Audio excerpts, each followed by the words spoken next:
Hi guys, my name is Jagrati Singh. I'm an interior designer, and in this video I will be taking you all through my journey at Florence Design Academy. So before I start this video, I want you all to know that I completed my graduation a while ago. It's been more than 4 years.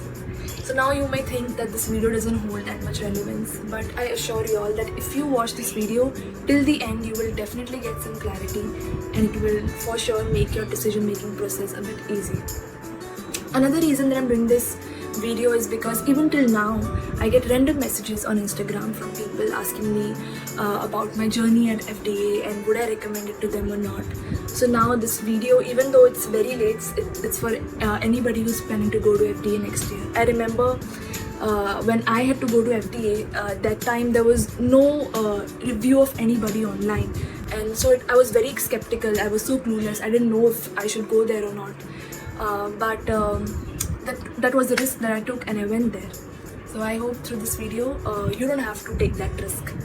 Okay, so let's start from talking about the admission process. So getting into FDA is one of the most easiest tasks. Why? That is because FDA is a college that is open to everyone. Like in the sense, you don't have to belong to an interior or architecture background to apply.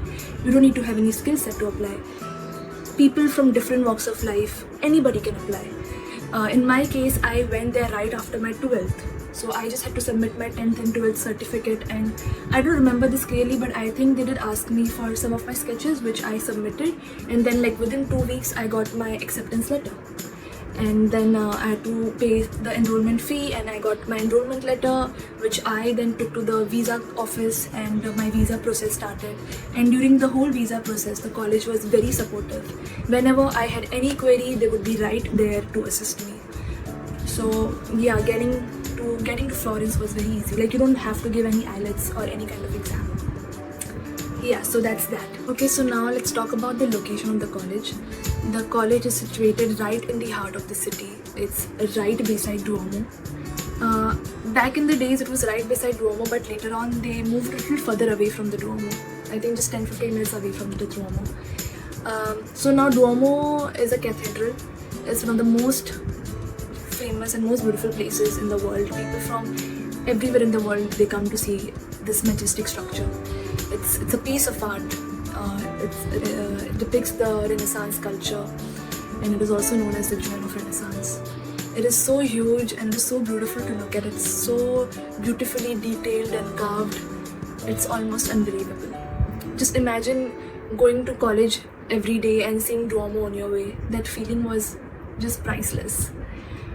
Yeah, so Florence, it's an old city. They have all these old buildings and old architecture which showcases the history of Florence. And in one of these buildings we had a college. So the college was like a decent size. We had some classrooms, we had a cute reception, all of that. It was a warm, cozy space. And then whenever you had to take a break, you could just go down. There were like innumerable number of cafes. You could just go down, grab a cup of coffee, come back. So the scene was like really chill. So location wise, overall it's a nice space, really nice.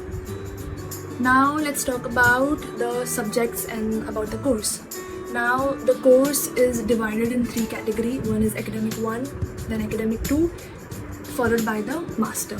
Now academic 1 and academic 2 is a diploma degree, and then the third is the master degree. Now, and I went for my academic, and then I later did my master's also.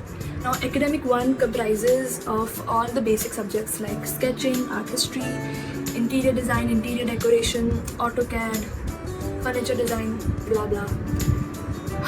So I really want to cover everything, and I think that will make this video really long, so please bear with me. So talking about sketching, in sketching class they taught us about basic shading techniques. We learned about 1-point perspective, 2-point perspective, and we used to sometimes even go out and do live painting, which was like a therapy. It was so cool. Like, imagine in Europe going out doing live paintings. Wow, it was like a dream. So sketching for any designer is very essential. If you see all the artists and designers in the past, they used to showcase their thoughts and ideas through sketching. But now in this new age, we have tend to incline towards software and different apps, to design and to visualize. But that's not the right practice to have. For any designer, it's best if you sketch it on paper, because sketching is an act of self-discovery. It lets you explore, lets you experiment, and it lets you put your best foot forward, which I don't think any app can do. Even till now, anytime I have any design in my mind, I first sketch it out and then I take it on the software and make 2D and 3D out of it. Yeah. And then we had art history. Now it was a subject dedicated to major art movements throughout human development. Movements like Art Deco, Art Nouveau, Renaissance, Bauhaus and such. Here we learned about how humans express themselves artistically in different time and different countries. And for any artist and designer, it's very important that you are well informed about your history, because it really inspires you and it keeps you influenced for a very long time. It opens up your mind, it lets you think out of the box, and it changes your perspective towards design. It really evolves you. So yeah. And then we had interior design. Now here they covered basically the fundamentals of design, the principles of design, space planning, layout planning, ergonomics, construction drawing, technical drawings, things like that. Then we had AutoCAD. Now AutoCAD is a very important software for any designer to know. It is the only software that is used to make layouts and to do 2D drafting. And then we had interior decoration, and this was the most fun subject and most exciting one, because in this subject we were encouraged to find out about a person's aesthetics. So here they taught us about different design styles and different trends in the world today, like minimalism design style, contemporary design style, transitional, traditional, Scandinavian, lots and lots.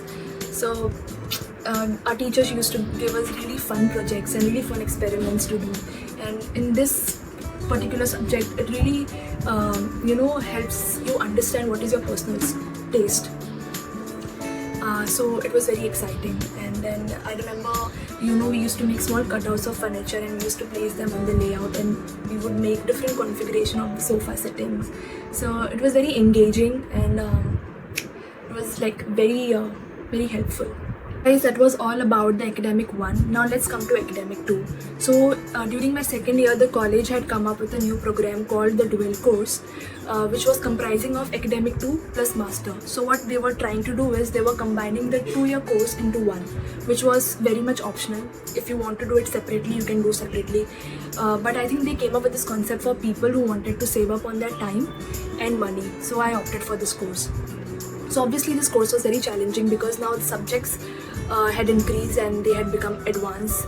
Also the duration of lectures had increased, so initially it was very overwhelming for me, but then I got the hang of it. Talking about subjects, now they had introduced subjects like architecture, lighting design, eco design, where we talked about sustainable and eco-friendly design. Then we had an advanced version of furniture design.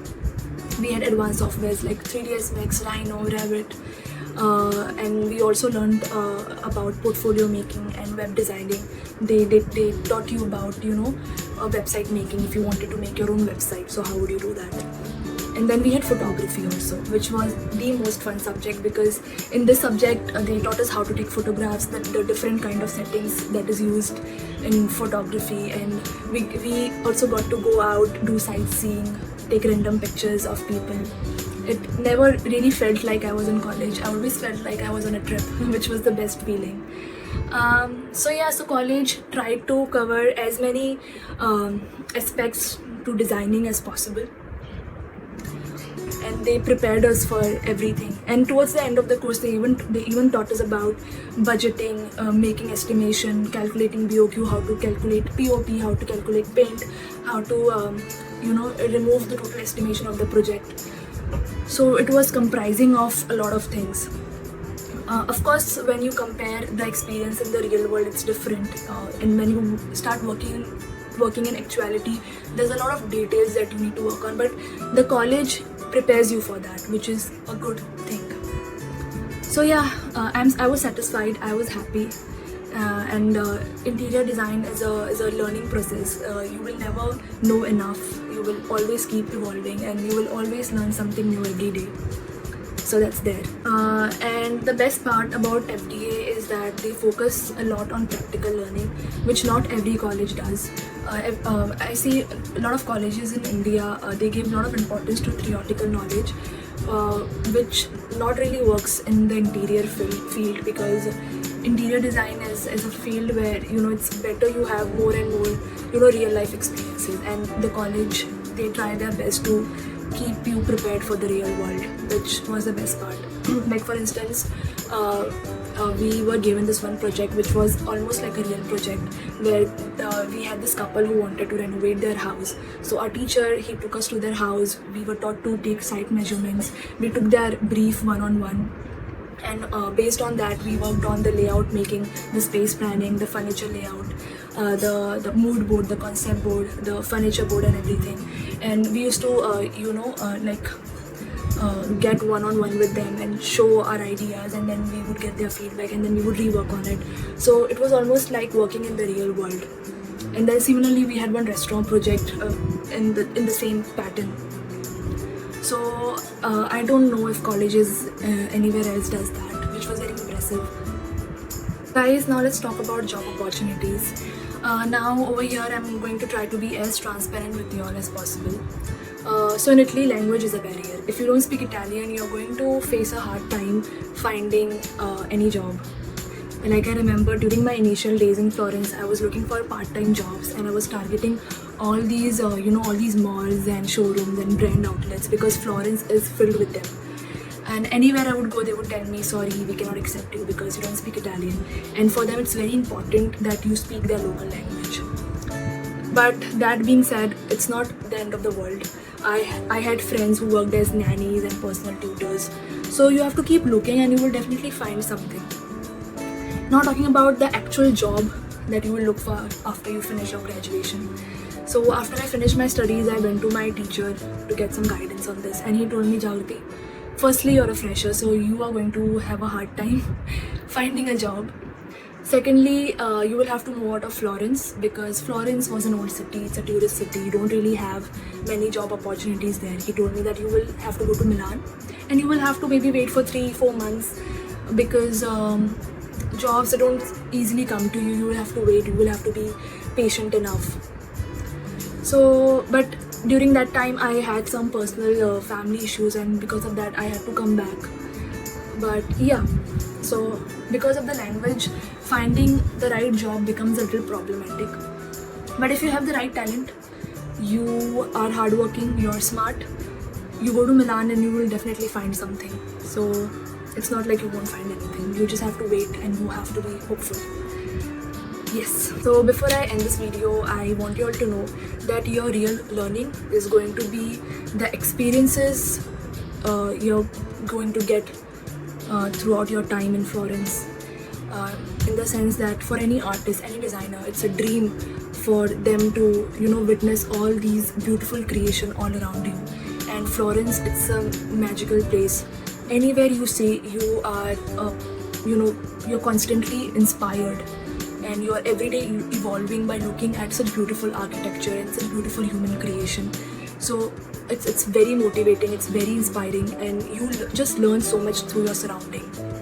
So I will definitely suggest you all, if you have got the opportunity to go to Florence, definitely go. I personally vouch for it, and I'm 100% sure that you will not regret this experience. You will learn a lot through this experience. As designers, it will develop you and evolve you in your design endeavors. So let's end this video. I'm sorry for making this video so long, but I hope that you get some value out of it.